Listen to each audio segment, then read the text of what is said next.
मंगल को कहीं सरका दिया, राहु को वहां से उठा के वहां डाल दिया, फिर राहु को वहां सरका के वहां डाल दिया, फिर गुरु को सरका दिया, शुक्र को सरका दिया, सरकाता ही रहता हूं। दिन भर में कई लोग आते हैं, 200-250 लोग तो आ ही जाते हैं। न आपने सरका दिया तो सरका दिया, पर ये मेरी जन्मपत्री असली नहीं है।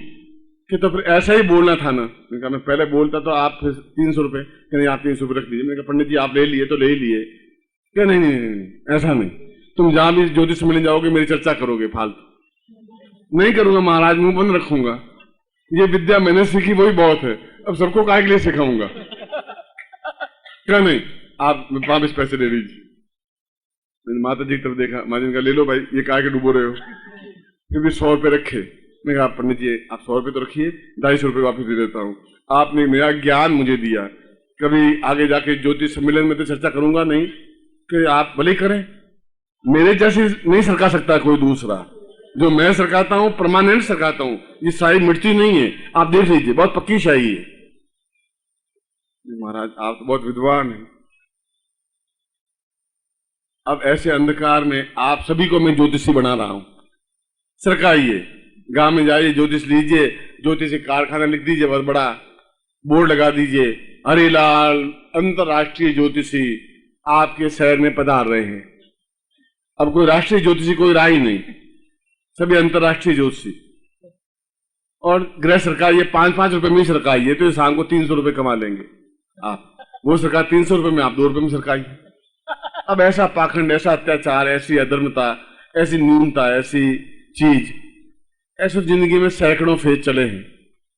अब पंडित जी मुझे पत्र लिखें और 600 पत्रों की फाइल बन जाए कि आप कैसे पैदा हो गए, अपने सब शिष्यों को सब मंत्र सिखा रहे हैं। तो विश्वामित्र ने कहा कूष्मांडा का मतलब है कि लक्ष्मी आपके घर में हो और टिकी रहे। दूसरा हो कि आप रोग रहित हो। मैं उस जयपुर की बात कह रहा था, उनकी लड़की की शादी हो रही थी, बीच में किस्सा आ गया। मैंने कहा कि अंतिम समय करीब मरने के नजदीक भाई शरण संबंधी, उसने कहा कि शादी हो जाए लड़की की, बाद में मरे, पहले मर जाएंगे तो बहुत गड़बड़ हो जाएगी। उसने सबको बाहर निकाला। उसने कहा कि पंडित जी कोई ऐसा अनुष्ठान करवाइए, मैं करोड़पति हूं, केवल इच्छा यही है कि केवल 2 रोटी दाल में चूर के खाऊं और पच जाए। मेरे नौकर हलवा खाते हैं, मैं टुकुर टुकुर ताकता रहता हूं, मैं कुछ कर नहीं सकता। डॉक्टर मना किया है, तुम बटर नहीं खा सकते, चीनी भी नहीं खा सकते, तुम केवल दाल का पानी पी सकते हो। ये गुरुजी पैसा मेरा क्या काम का। तो कूष्मांडा का दूसरा अर्थ है कि पूर्ण रोग रहित हो, पूर्ण रोग रहित हो, नख में रोग है ही नहीं, हो तो खत्म हो जाए। ये बहुत बड़ी चीज है कि रोग हो, रोग रहित हो जाए। तीसरा कूष्मांडा का अर्थ है जीवन में पूर्ण प्रसन्नता हो।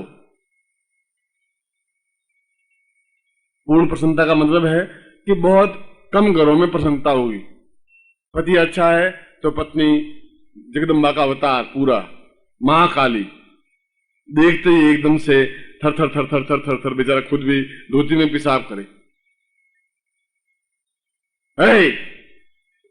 शाम को कहा था सब्जी लेके आना, और फिर आते समय कि भूल गया, जा वापिस लेके आ। अच्छा लाता हूं।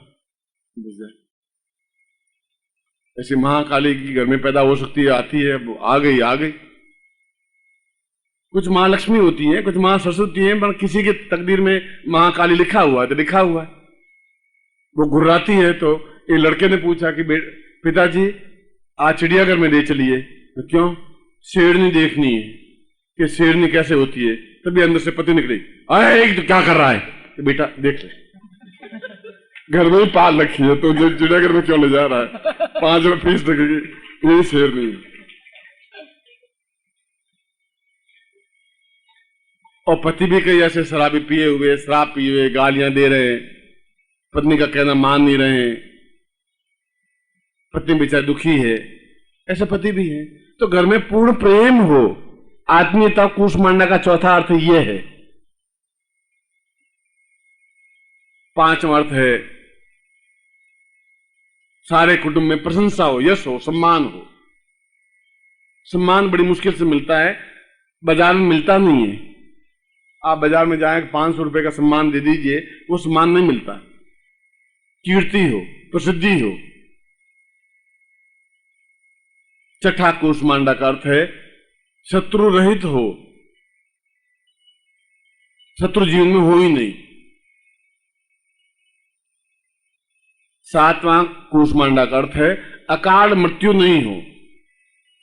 मृत्यु तो आपकी टाइम पर होगी, 60 साल, 65 साल, 70 साल, मगर बीच में एक्सीडेंट हो गया और मृत्यु हो गई। सैकड़ों एक्सीडेंट होते हैं। यहां से आप जोधपुर जाएं, जयपुर से जोधपुर जाते हैं तो मैं तो कम से कम 20 ट्रक लुढ़के हुए रोज देखता हूं। अगर कार में जाऊं तो 20 ट्रक लुढ़के हुए, किसी ट्रक के नीचे पूरी मारुति आई हुई, पूरे मरे हुए। अब उनकी मृत्यु थी नहीं, मैं अकाल मृत्यु हुई। समय से पहले मृत्यु को अकाल मृत्यु कहते हैं। आप कल्पना करिए कि एक छोटा बच्चा घर का एक भी मृत्यु को प्राप्त हो जाता है। एक बुढ़ापे में पत्नी की या पति की मृत्यु हो जाती है तो जीवन कितना बोझिल हो जाता है। इसको अकाल मृत्यु कहते हैं। सातवां अर्थ अकाल मृत्यु। कूष्मांडा का 8वां अर्थ पूर्ण भाग्योदय, संपूर्ण भाग्योदय। जो कुछ चाहे वह जीवन में मिले, जैसा चाहे वह मिले। अगर इच्छा है धनवान बनने की, धनवान बने। अगर राज्य में ऊंचा पद प्राप्त हो तो ऊंचा पद प्राप्त हो, और पॉलिटिक्स में सफलता प्राप्त हो, सफलता प्राप्त हो। अगर मेयर बनना है तो मेयर बने, एमएलए बनना हो तो एमएलए बने। जो इच्छा हो, भाग्योदय हो संपूर्ण। और 9वां अर्थ है जीवन में संपूर्ण धर्म, अर्थ, काम और मोक्ष की प्राप्ति हो। धर्म भी हो, अर्थ भी हो, पैसा भी हो। काम का मतलब है अच्छी पत्नी हो। सानंदम सदनम सुतास्थ सुदय कांता मनोहारिणी सन्मित्रम सुधनम सोयोषितरति सेवारता सेवका। सब कुछ घर में हो। काम का मतलब है पूर्ण गृहस्थ हो, अभाव नहीं हो। पुत्र है तो लड़की नहीं, लड़की है तो बेटा नहीं, बेटा है तो स्वास्थ्य ठीक नहीं, स्वास्थ्य ठीक है तो माँ बाप दुखी हैं धन नहीं, धन है तो राज्य का भय है, राज्य का भय मिट जाए तो और जीवन को तकलीफ हो, तकलीफ है हरदम आशंका हो। सब कुछ नहीं हो, निरापद जीवन हो। ये 9 अर्थ कूष्मांडा के।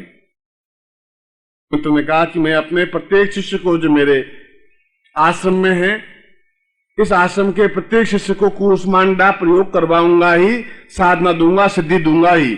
उसमें चाहे मेरे शिष्य हो, चाहे दीक्षा ली हुई हो, चाहे दीक्षा नहीं ली हुई हो, मैं यह प्रयोग संपन्न करवाऊंगा जिससे कि वह अपने जीवन में सब कुछ प्राप्त करे।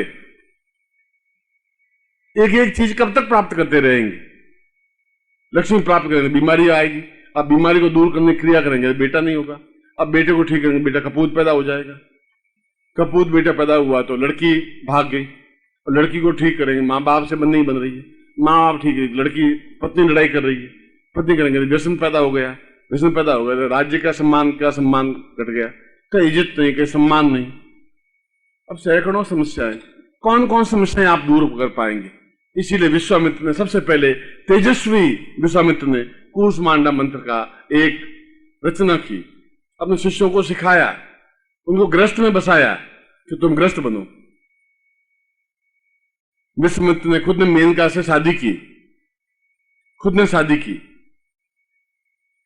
देखा कि गृहस्थ जीवन क्या होता है, एक्सपेरिमेंट किया, प्रयोग किया, और शकुंतला जैसी पुत्री को पैदा किया। तो दोष तो नहीं था। शंकराचार्य ने खुद ने एक राजा के शरीर में प्रवेश करके काम क्या होता है, पुत्र कैसे पैदा होता है, सीखा।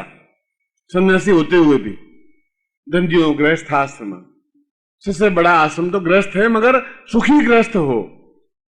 और गुरु बनकर के भी मैं आपको गृहस्थ सुखी नहीं देख सका, फिर मेरा गुरु बनना भी धिक्कार है, फिर जीवन का अर्थ भी क्या है।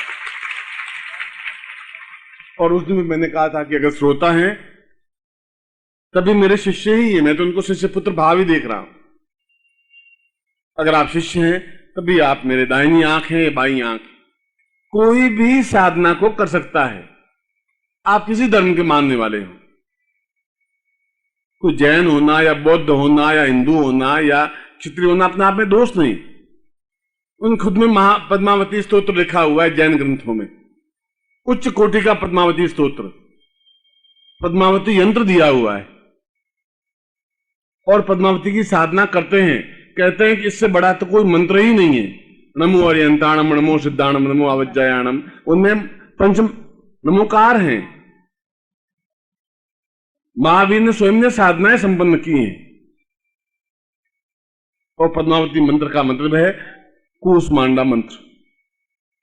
सर जीवन में सब कुछ प्राप्त हो। जैन ग्रंथों में भी उच्च कोटि के मंत्र हैं, उन्होंने भी मंत्र जाप दिया है, उनमें भी साधनाएं दी हैं, उनमें भी सिद्धियां दी हैं। मैंने जैन ग्रंथों का भी अध्ययन किया है, जिनवाणी का भी अध्ययन किया है, महावीर स्वामी के जीवन के चरित्र को भी पढ़ा है। केवल बाद में जाके हम हिंदू बने या मुसलमान बने या सिख बने या ईसाई बने या जैन बने, ये तो एक योग है कि आप हिंदू के घर में जन्म ले लिया, हिंदू बन गए। किसी जैन के घर में पैदा होते तो आप जैन बन जाते, आज आप जैन कहलाते, महावीर स्वामी की उपासना करते। ये हमारे हाथ में नहीं था। जिसके घर में पैदा हो गए वैसा हो गए हम।